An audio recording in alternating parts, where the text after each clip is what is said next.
We've absolutely got to stop them, Sophie cried. Put me back in your pocket quick, and we'll chase after them and warn everyone in England they're coming. Redunculous and impossible, the BFG said. They is going 2 times as fast as me, and they is finishing their guzzle before we is halfway. But we can't just sit here doing nothing, Sophie cried. How many boys and girls are they going to eat tonight?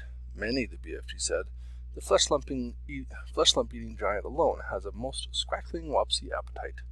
Will he snatch them out of their beds while they're sleeping? Like peas out of a poodle, the BFG said. I can't bear to think of it, Sophie cried. Then don't, the BFG said. For years and years I is sitting here on this very rock every night after night when they is galloping away, and I is feeling so sad for all the human beings they is going to gobble up. But I has had to get used to it. There's nothing I can do.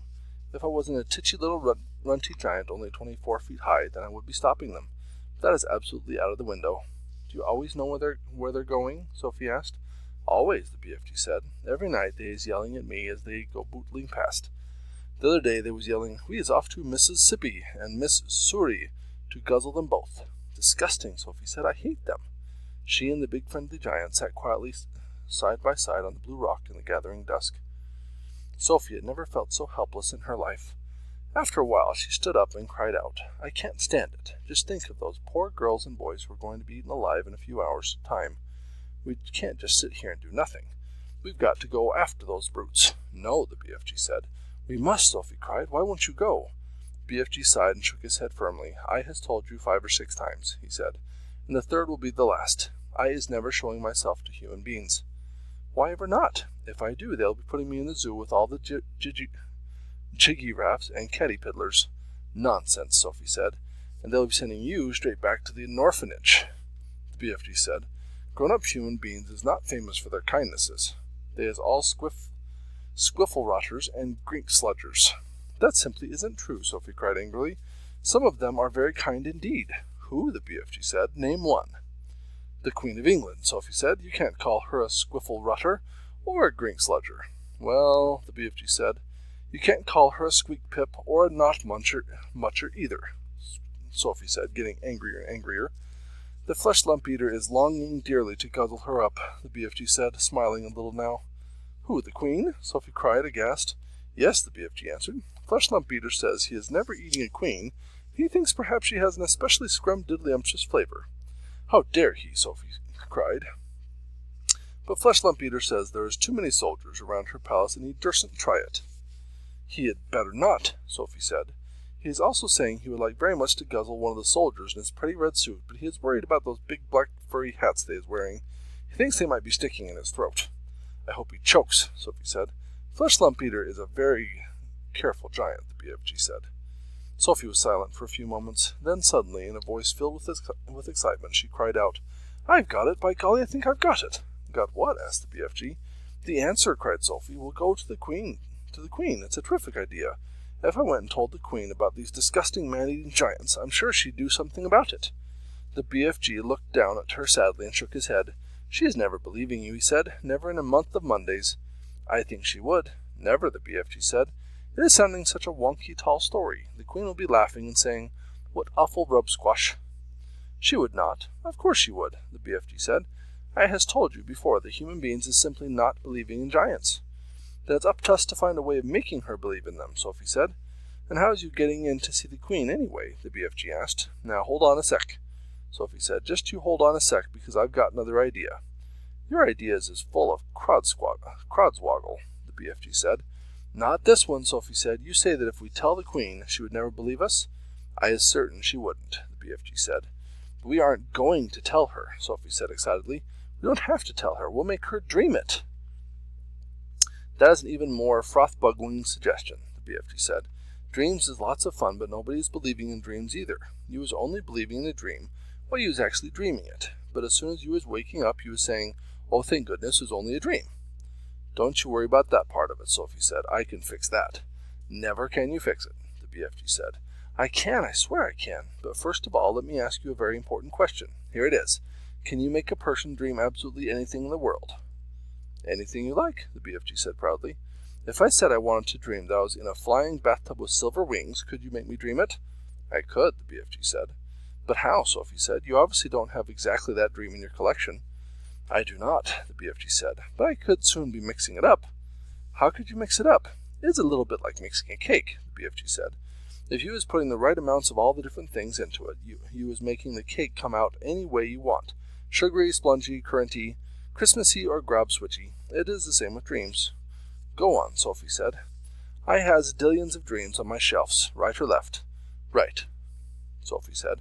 I has dreams about bathtubs, lots of them. I has dreams about silver wings.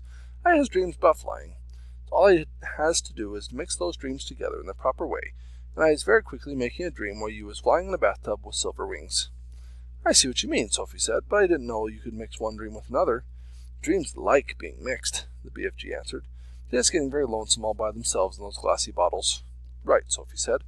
Now then, do you have dreams about the Queen of England? Lots of them, the BFG said. And about giants? Of course, the BFG said. And about giants eating people? Swiggles of them, the BFG said. And about little girls like me? Those is commonest of all, the BFG said. I has bottles and bottles of dreams about little girls. And you can mix them all up just as I want you to? Sophie asked, getting more and more excited. Of course, the BFG said, but how is this helping us? I think you is barking up the wrong dog.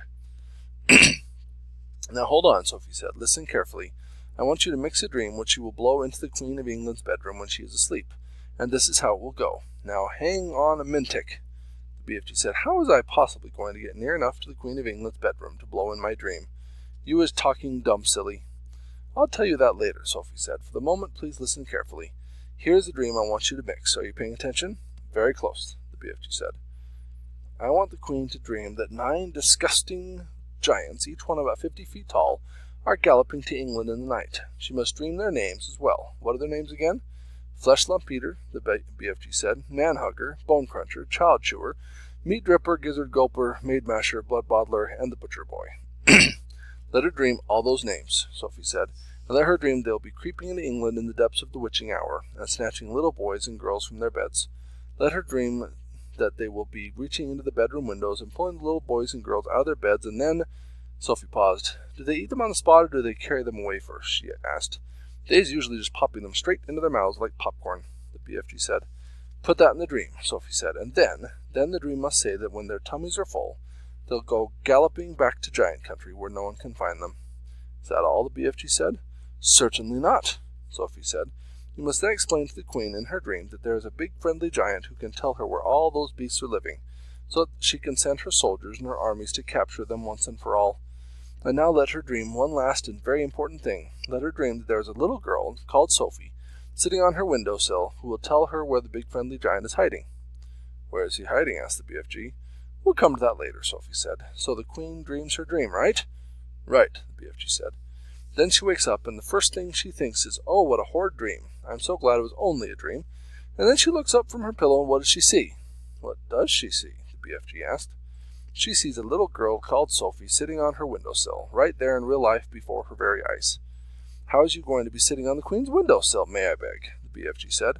You are going to put me there, Sophie said, and that's the lovely part about it. If someone dreams that there is a little girl sitting on her windowsill, and then she wakes up and sees the little girl really is sitting there, that is a dream come true, is it not? I is beginning to see where you is driving to, the BFG said. If the Queen is knowing that part of her dream is true, then perhaps she is believing the rest of it is true as well. That's about it, Sophie said, but I shall have to convince her of that myself. You said you was wanting the dream to say there is a big friendly giant who is also going to talk to the Queen? Absolutely, Sophie said. You must. You are the only one who can tell her where to find the other giants. How is I meeting the Queen? Asked the BFG. I is not wanting to be shooted at by her soldiers.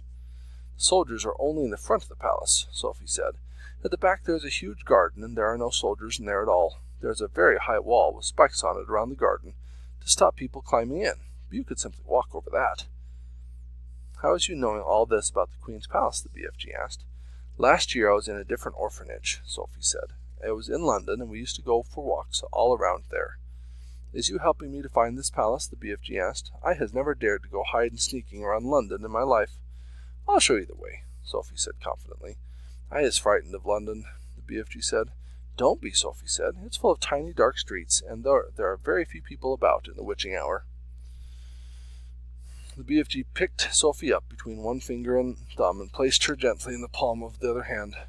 Is the Queen's palace very big? He asked. Huge, Sophie said. Then how is we finding the right bedroom? That's up to you, Sophie said. You're supposed to be an expert at that sort of thing. And he was absolutely sure the Queen will not put me in a zoo with all the catty piddlers. Of course she won't, Sophie said. You'll be a hero, and you'll never have to eat snozcumbers again. Sophie saw the BFG's eyes widen. He licked his lips. You mean it? He said. You really mean it? No more disgusting snozcumbers? You couldn't get one if you wanted to, Sophie said. Humans don't grow them. That did it. The BFG got to his feet. When is you wanting me to mix this special dream? He asked. Now, Sophie said, at once. When is we going to see the Queen? He said. Tonight, Sophie said. As soon as you've mixed the dream. Tonight, the BFG cried. Why such a flush-bunkling flurry? If we can't save tonight's children, we can anyway save tomorrow's, Sophie said. What is more, I'm getting famished. I haven't had a thing to eat for 24 hours. Then we better get cracklin', the BFG said, moving back towards the cave. Sophie kissed him on the tip of his thumb. I knew you'd do it, she said. Come on, let's hurry. Okay. I figured I could read a chapter in the BFG so you guys could hear me reading it to you. Sorry I couldn't read more. It is currently 3:07 a.m. and Dad is way, way tired. But I wanted to read one for you guys. So, love you guys. I'm missing you. Have a good night's sleep. Love you guys.